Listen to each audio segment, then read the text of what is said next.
પરબ્રહ્મ નિરાકાર સ્વરૂપનું સાકાર સ્વરૂપ તે અક્ષર ઉપાસનામાં અ ઉ મ. અ એ નાભીમાંથી નીકળે છે, ઉ હૃદયમાંથી નીકળે છે, મ નાસિકામાંથી, એનો ઉચ્ચાર થતો નથી.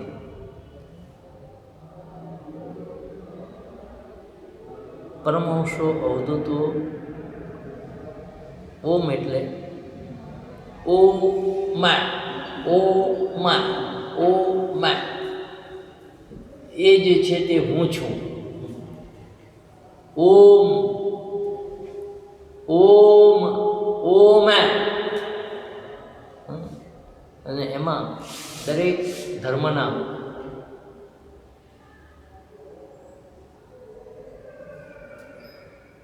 આદિ દિવ્યજનોએ એને ઓમને જુદા જુદા સ્વરૂપમાં સ્વીકાર્યો છે. આમેન, આમેન એટલે પણ ઓમ છે. તો એ પ્રણવનું નામ છે. અને એ ઓમ એ કીડીથી માંડીને દરેકની અંદર એ ગુંજી રહ્યો છે. એક મચ્છર છે ને, તો મચ્છર પણ ગુનગુન કરે તો એમાં પણ ઓમ છે. ભમરડું ગુનગુન કરે છે. અને તમરાનો અત્યારે અવાજ ચાલુ છે તે પણ સતત. અને આપણા શ્વાસોશ્વાસમાં પણ એ ઓમનો ગેબીનાદ દરેકની અંદર ગાજી રહ્યો છે, પણ દરેક એને સાંભળી શકતા નથી.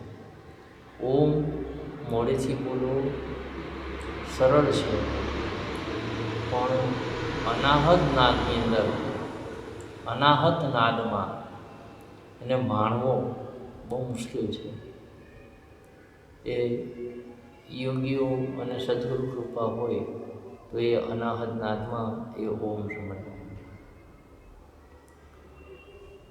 બીજું, ઓમ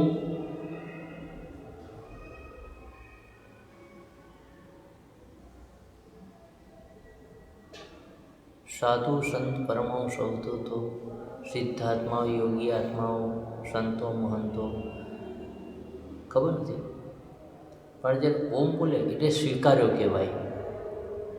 જે રીતે આપણે નહીં કહેતા ભાઈ તમે મારે ત્યાં ચોક્કસ આવશો, તો આપણે તો હા આવીશું. ત્યારે આવા મહાપુરુષો ઓમ બોલી દે, ઓમ, હા એટલે સ્વીકાર્યો એક ભાષામાં. આ પરિભાષા છે, પણ ખરેખર ઓમ એ જન્મજાત દરેક લઈને આવ્યો છે. અને કોઈ પણ ઉપાસનાની અંદર બીજ મંત્ર જે છે એ પહેલાં ઓમ છે. ઓમ આરતીમાં પણ જો કેટલીક આરતી ઓમથી શરૂ થાય છે, કેટલાક અન્ય દેવદેવની ઉપાસનાવાળા ઓમ બોલતા નથી, પણ અક્ષર ઉપાસનામાં જે ઓમ છે એ અક્ષર બ્રહ્મનું સ્વરૂપ છે. એટલે ઓમ ના બોલો, પણ ઓમનું તમે ત્રાટક કરો. ત્રાટક એટલે ઝીણી આંખે ઓમકારનું સ્વરૂપ હોય અને એને તમે ઓમકારના સ્વરૂપને તમે ધીરી આંખથી આમ એને જુઓ તો પણ એ એની અંદરથી વાઇબ્રેશન નીકળતા હોય છે. અને એવી દિવ્ય શક્તિની અનુભૂતિ ખાલી ઓમકારમાંથી થાય છે. તે ઓમકાર એ બ્રહ્મ સ્વરૂપનું દર્શન છે. કોઈ દેવી દેવતાને માને કે ના માને, પણ એકલો ઓમકાર છે ને, ઓમકારમ બિંદુ સંયુક્તમ નિત્યમ ધ્યાયંતિ યોગિના કામદમ મોક્ષદમ ચૈવ ઓમકારાય નમો નમઃ. એ ઓમકારનું ચિંતન કરવાથી ભલે એ પારાયણ કરે ન કરે, કોઈ મંત્ર કરે ન કરે, ખાલી ઓમકારના જપ કરવાથી પણ મનુષ્યનો આવાગમનનો ફેરો મળે, જન્મ મરણ મીટી જાય. તો આ એ પ્રણવ સાધના છે. કેટલાક લોકો ઓમ બોલે છે,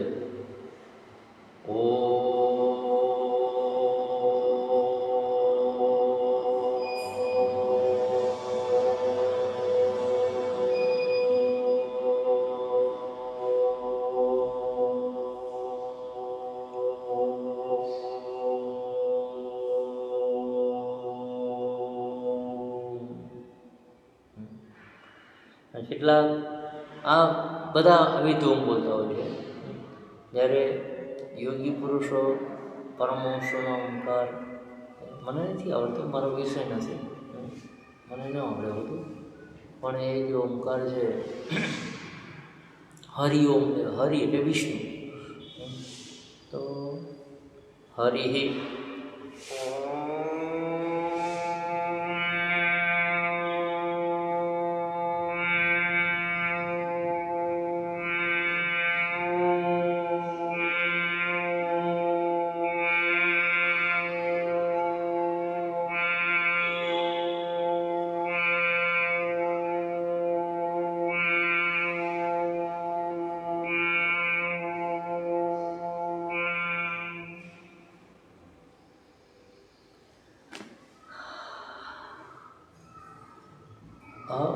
અને મ, છતાં મ બોલાતો નથી.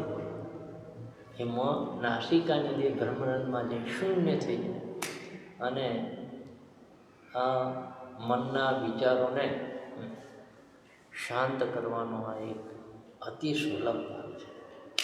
એટલે ભલે આવો ઓમકાર નીકળે કે ના નીકળે, પણ સવારના પરમાં જો એનો ઓમ, એકલા ઓમકારનો 5 વખત જાપ કરે, જેટલો ખેંચાય એટલો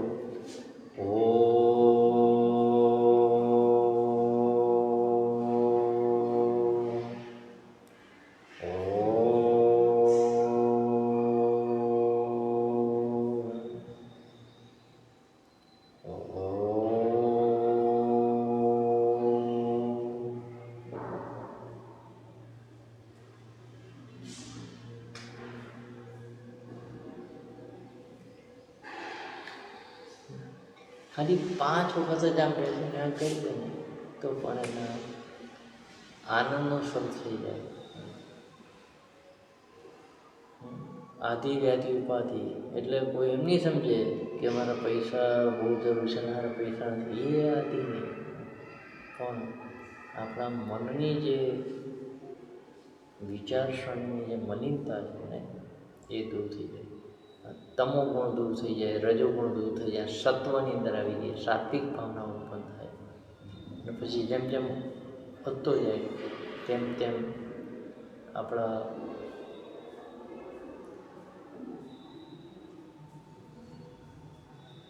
આંખ બંધ કરો ને ત્યારે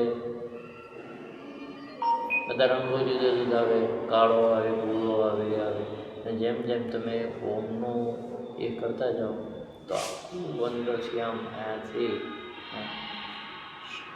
શ્વેત શ્વેત શ્વેત શ્વેત એટલે આમ, અને એમાંથી બધા ઓમ ઓમ ઓમ ઓમ ઓમ ઓમ ઓમ એ શ્વેત છે કે નહીં પણ ખબર નથી, એનું વર્ણન નથી, પણ એનું અનુભૂતિ થાય છે. અને એ ઓમકાર એટલા બધા સતત નીકળતા હોય, આખું વિશ્વ ઓમકાર લાગે. તમે આંખ ખોલો કે બંધ કરો, બધે આમ ઓમ ઓમ ઓમ ઓમ ઓમ કરે એ આખું દિવ્ય દર્શન થઈ જાય. એટલે આ ઓમની આ અનુભૂતિ છે. અને ઓમકાર છે એ સાધકો માટેની આ પ્રણવોપાસના કહેવાય. અને પ્રણવોપાસના કહેવાય. અને એ પ્રણવોપાસના હંમેશા કીડ પણ કરતી હોય છે. તો કોઈ કહેતો એ તો સંભળાવ પૂરું થયું. તો કીડી ચાલે સંભળાય? બોલો. ઋષિવરો તો એમ કહે છે કે પરમાત્મા આપણો અવાજ સાંભળે છે. કીડીના પગમાં ઝાંઝર, કીડીના પગમાં ઝાંઝર અને ઝાંઝરનો રણકાર એ પરમાત્મા સાંભળે છે. કબીર કહે કીડીના પગમાં ઝાંઝર, કીડીના પગમાં ઝાંઝર અને એનો રણકાર પરમાત્મા સાંભળે છે. હવે આપણને નવાઈ લાગે છે, કીડીનો પગ કેટલો? એને ઝાંઝર બનાવનાર સોની કયો હશે? અથવા તો ઝાંઝરમાં એનો ઘૂંઘરી બનાવનાર કેવો હશે? અને ઘૂંઘરીનો અવાજ કેવો હશે? અને એ પ્રણવનારની પ્રેક્ટિસ તમે બધા કરતા નહીં, ખાલી ઓમકાર તમારે બોલવાનો છે. પણ અનાહત નાદમાં સાંભળવું હોય તો એને આ બે અંગૂઠાથી કાન બિલકુલ બંધ કરી દેવાનો છે. ફિટ બાંધવાનું છે. આ તર્જની છે એનાથી કાન કરવાનું, મધ્યમાંથી નાક બોલવાનું, અનામિકાથી હા અને ઘરથી અપ.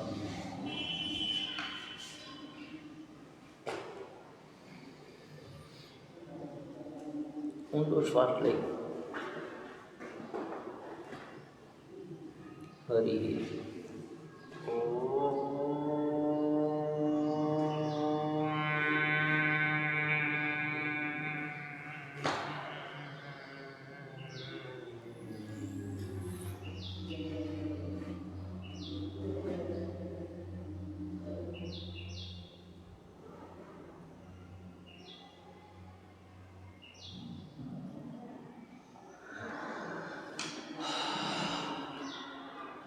એટલો ઘેરો આકાશમાંથી પ્લેન જતું હોય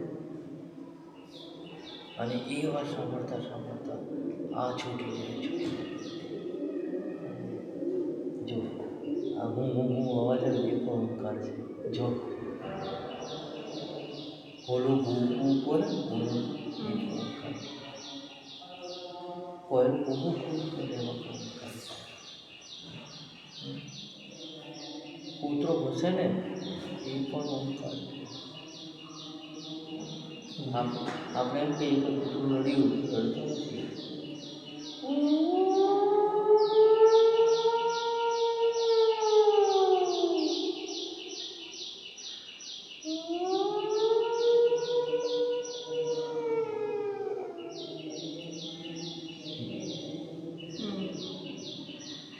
બોલ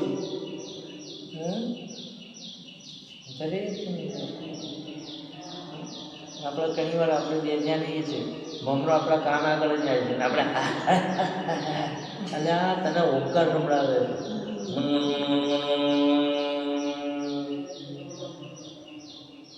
અહીંથી નજીક આવશે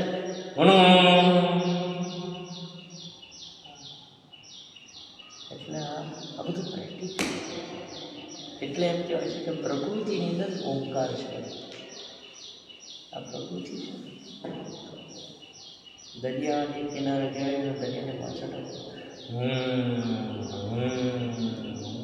જે અવાજ સાંભળે શું તો આ પ્રકૃતિમાં અત્યારે પણ અમે ઓમ સાંભળીએ છીએ. આ તમરાના વાત સતત અમારે સતત સંભળાય છે. સતત સંભળાય છે. હું વાત કરું તેમાં ચાલુ કરું એટલે ઓમ એટલે જો પાછળ છે ને એ પાછળ જોવું કરું કે મારી એક ક્ષણ માટે પણ દ્રષ્ટિ પડી જાય એ બેની વચ્ચે એટલે એના વાઇબ્રેશન સતત એટલે એને પ્રણવ સાધના કહે છે. એને પ્રણવ સાધના કહે છે. પ્રણવ સ્વરૂપ છે અને પ્રણવ એ પરમાત્માનું સ્વરૂપ છે. પ્રણવ એ બ્રહ્મનું સ્વરૂપ છે. એટલે ઓંકાર બિંદુ અને બિંદુનું ધ્યાન કરવાથી જેમના મનમાં મોક્ષ એ અને એ ઓમકારને તમે ઊંધો કરજો ને તો અલ્લાહ થઈ જાય. બોલો. હા, એ ઉર્દુમાં અલ્લાહ લખી કહેવાય. એ ઓમકારને ઊંધો કરી દો તો અલ્લાહ થઈ જશે. કેવી એ તો થઈ જાય.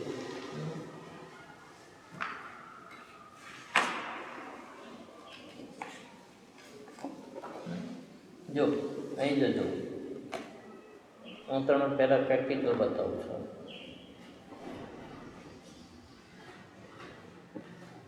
ઓમ લખ્યું,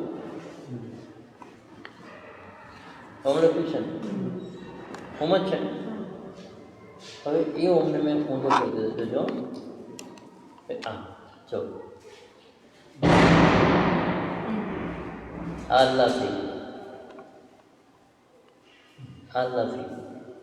મારે અલ્લાહ લખવું છે,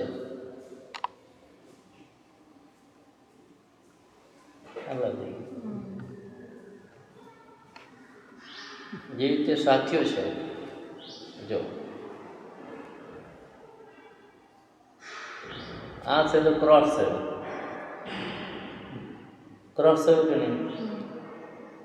ઈસુ ખ્રિસ્તનો ક્રોસ થયો કે નહીં? અહીંયા હવે એને તમે આકાર આપી દીધો.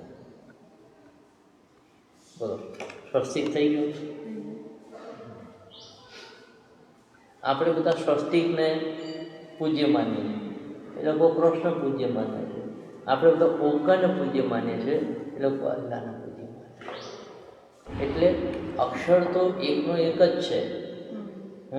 દાખલા કે હું અહીંયા લખું તો આપણા ગુજરાતની અંદર કોઈ બી હશે, હિન્દુ વાંચે તો પણ એકલો દેખાશે. બોલો. હા, કસઈ વાંચે તો પણ એકલો દેખાશે.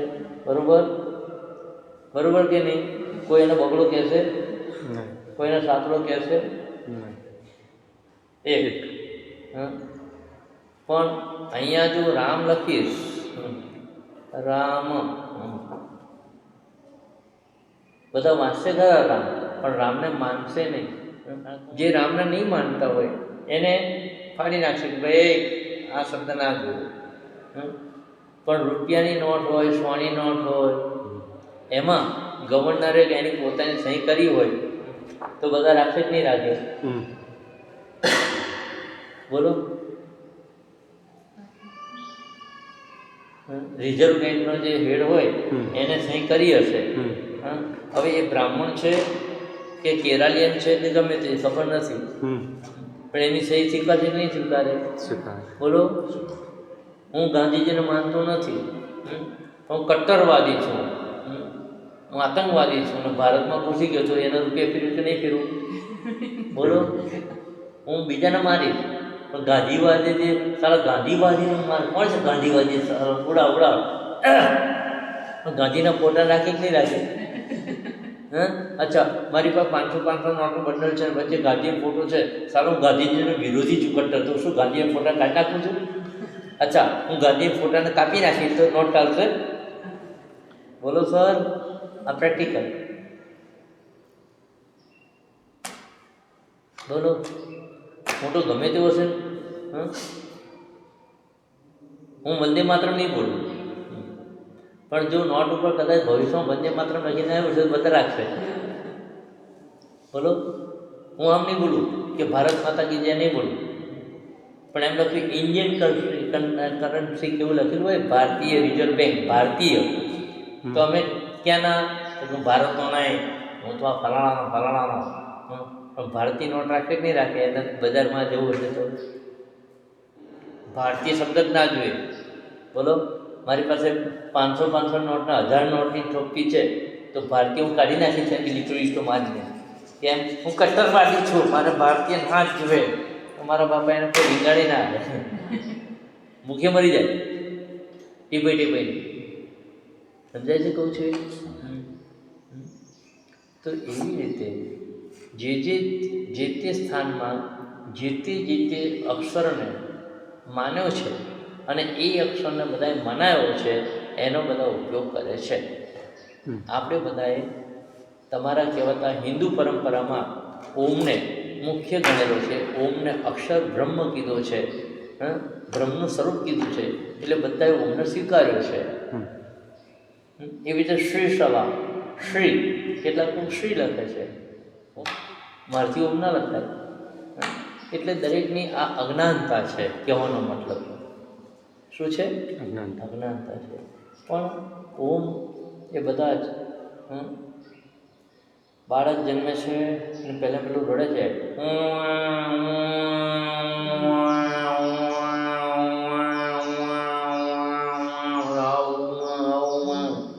એના બાળકના એમાં પછી એ અંગ્રેજની ઓલાદ હોય, પાકિસ્તાનમાં જન્મ્યો હોય, અમેરિકામાં જન્મ્યો હોય, બોલો, એ બધા જ એ સ્વરૂપ છે. આપણે બોલીએ કાગડો કા કા કા કરે છે, કારણ બધા કહે છે કે કાગડો કા કા પણ શીખાતે એના ભાષામાં હું બોલતો હોય. બોલો, હું અત્યારે ચોખ્ખું બોલું છું, ઓમ ઓમ, પણ ગૂંગળો હો, ગૂંગળો તો ગૂંગળો બોલે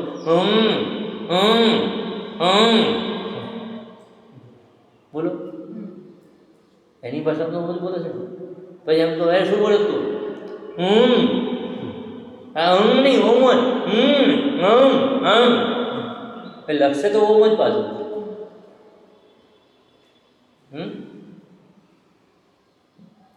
તો એ દરેકની પરંપરા પ્રમાણે બધા પોતપોતાની રીતે, પણ ઓમ એ આખું પાછું વિજ્ઞાન છે. ઓમ બોલતા સાથે જ આપણા શરીરની અંદર એક નવા ઉર્જા પેદા થાય છે. આપણે લોકો ભજન કરીએ છીએ, આપણે લોકો રૂચા બોલીએ છીએ, હરિ ઓમ ગણાનામ ત્વામ ગણપતિમ હવામહે પ્રી, એટલે એની અંદર એ લયકારી જે છે એ આકાર ઉકાર મકારની છે. મુસલમાન લોકો બાંગ કરે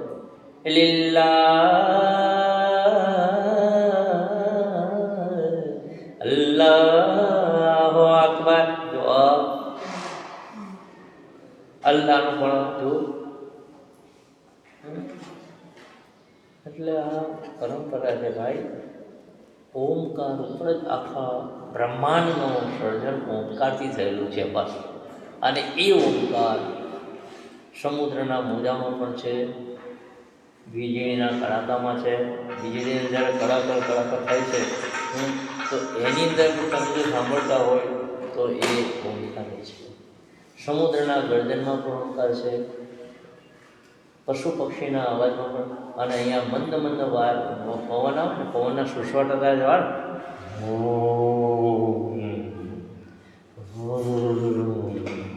એ જે અવાજ આવે છે ને એ વાયુમંડળમાં પણ ઓમકાર છે. કોઈ પર્વત ઉપર જાઓ, એકાંત જગ્યા પર જાઓ અને એકાંત ખુલ્લી જગ્યામાં જાઓ, ત્યાં તમે મોટથી આવા આવશો તેનો ભડકો પાછો આવશે. કૂવાના અંદરથી જાઓ ઓમ, તો અહીંયા પણ જોયું ઓમ,